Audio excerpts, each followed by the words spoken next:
Welcome back to Radical and Relevant, where each day we're opening ourselves, the Holy Spirit, allowing Him to guide us through the reading of the day. And today's reading is from the Gospel of Mark, chapter 2, verses 18 through 22. Now John's disciples and the Pharisees were fasting, and people came and said to him, "Why do John's disciples and the disciples of the Pharisees fast, but your disciples do not fast?"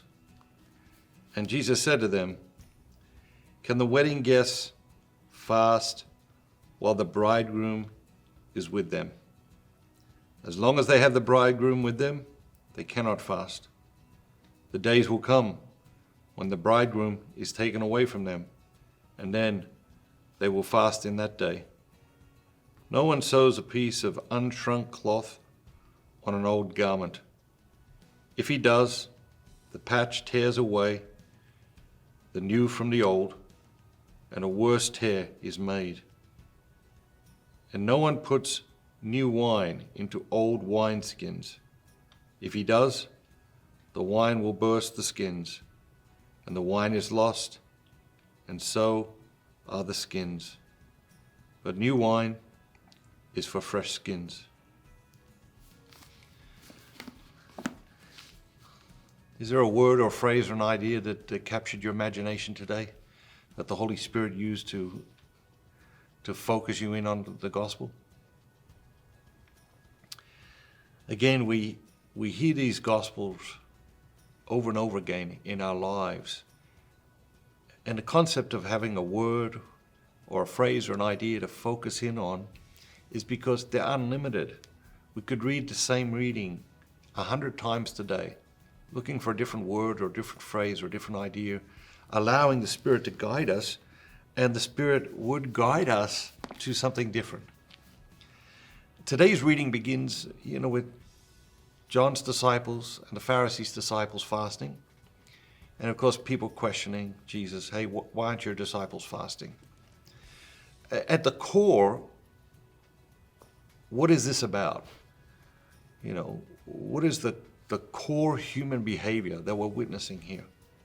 And of course, the core human behavior that we're witnessing is comparisons.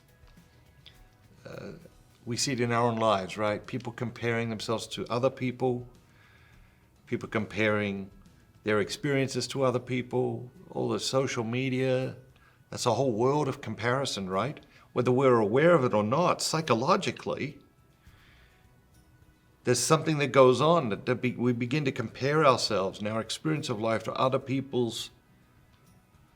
The problem with that, social media comparisons, is that we're comparing ourselves, our real selves, and our real lives with other people's fake self and fake life. Because the life we present on social media, that's not real. The person we present on social media, that's not real.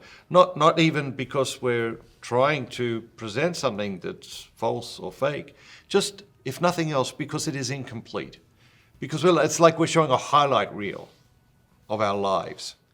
And then people are comparing their real lives, the ups and the downs, and the middle, the long middle, the mediocre days, the average days, so many of them.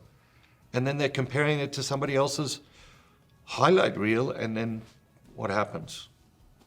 We feel less than, feel like we're not enough, feel like we're not doing the right things, we feel like we're missing out. And these are all the fruits of comparison. And comparisons are worthless in a world of individuals, and the fruits of comparison are toxic. So let's be mindful of the Spirit working in our lives. The spirit of comparison is a toxic spirit, and let's exorcise it. Let's cast it out of our lives. Have a great day, and remember, be bold, be Catholic,